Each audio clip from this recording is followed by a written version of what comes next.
নমস্কাৰ বন্ধু বান্ধৱীসকল, এটি নতুন ভিডিঅ'লৈ আপোনালোকক স্বাগতম জনাইছোঁ। আজি এবিধ বিশেষ বৃক্ষৰ বিষয়ে আলোচনা কৰিম, বৃক্ষৰ পাত ফলৰ বিষয়ে আলোচনা কৰিম। আৰু সেই বৃক্ষবিধ বা গছবিধ হৈছে বেলগছ। আৰু এই বেলগছৰ বিষয়ে আলোচনা কৰিবলৈ যোৱাৰ আগতে আপোনালোকলৈ মোৰ বিনম্ৰ অনুৰোধ, যাতে মোৰ চেনেলটি ছাবস্ক্ৰাইব কৰি দিয়ে। আগন্তুক যিবোৰ ভিডিঅ' মই আপোনালোকৰ মাজলৈ দিম, সেই ভিডিঅ'সমূহ নটিফিকেশ্যন পাই থাকিবৰ কাৰণে আপোনালোকে মোৰ চেনেলটি ছাবস্ক্ৰাইব কৰি দিব, লগতে বেল আইকনটি টিপিবলৈ নাপাহৰিব।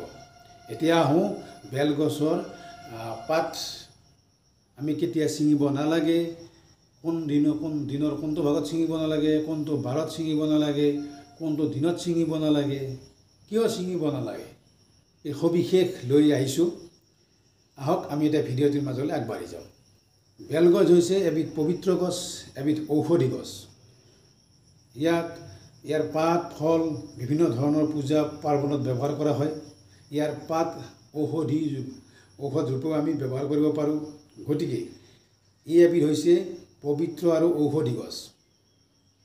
এই বেলগছৰ পাত আমি বিশেষকৈ ব্যৱহাৰ কৰোঁ যেতিয়া আমি মহাদেৱৰ পূজাত বিশেষকৈ ব্যৱহাৰ কৰা হয়। লগতে ইয়াৰ উপৰি বিভিন্ন পূজা অৰ্চনাত ব্যৱহাৰ কৰা হয়, আমি দেখিবলৈ পাওঁ ব্যৱহাৰ কৰা। গতিকে দিনৰ কোনটো ভাগত, কোনটো দিনত, কোনটো বাৰত বেলপাত ছিঙিব নাপায়, এই বিষয়ে আপোনালোকক জনাবলৈ বিচাৰিছোঁ। যদি ভিডিঅ'টি ভাল পায় তেনেহ'লে লাইক কমেণ্ট শ্বেয়াৰ কৰিবলৈ নাপাহৰিব। কমেণ্ট বক্সত হৰ হৰ মহাদেৱ লিখিবলৈ নাপাহৰিব। লগতে 10 জনলৈ শ্বেয়াৰ কৰি দিবলৈ নাপাহৰিব। বেলগছ পবিত্ৰ গছ, ইয়াৰ উপকাৰিতা সকলোৱে জানো কম বেছি পৰিমাণে। এতিয়া আহোঁ কেতিয়া ছিঙিব নাপায়। প্ৰথম কথা হৈছে চতুৰ্থী, অষ্টমী, নৱমী, দশমী, অমাৱস্যা, পূৰ্ণিমা। লগতে আমাৰ যি 12 মাহত আমাৰ সংক্ৰান্তিসমূহ হয়, সেই সংক্ৰান্তিৰ দিনকেইটাত কি কৰিব নালাগে, বেলপাত কেতিয়াও ছিঙিব নালাগে।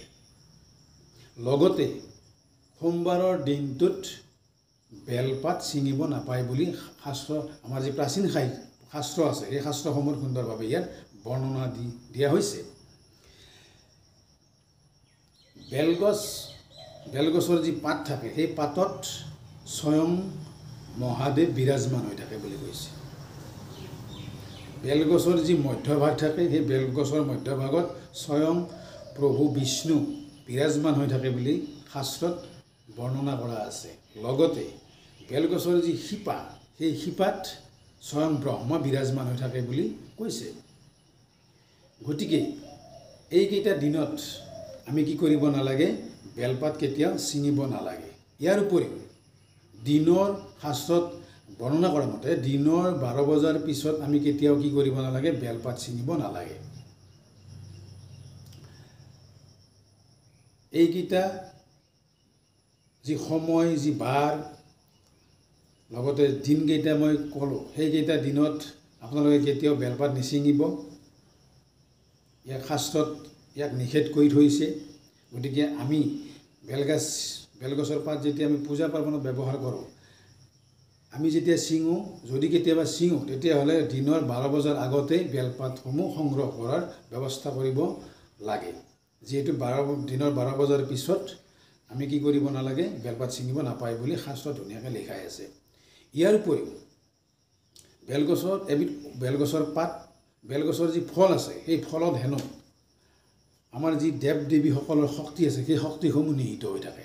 সেইবাবে বেলপাত অথবা ফল পূজা পাৰ্বণত ব্যৱহাৰ কৰা হয়।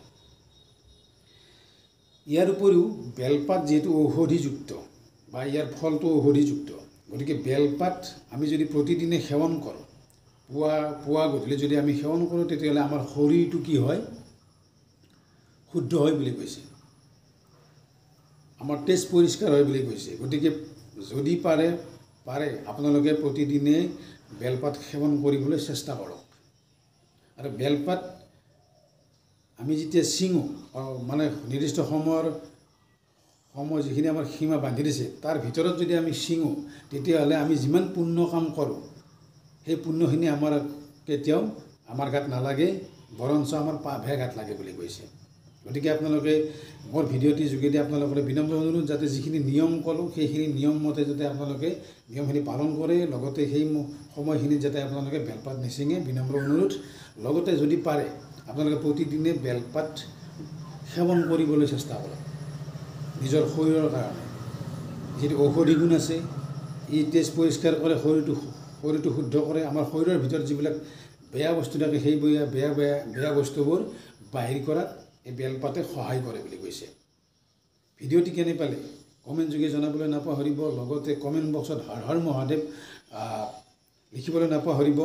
লগতে মোৰ চেনেলটি ছাবস্ক্ৰাইব কৰিবলৈ নাপাহৰিব।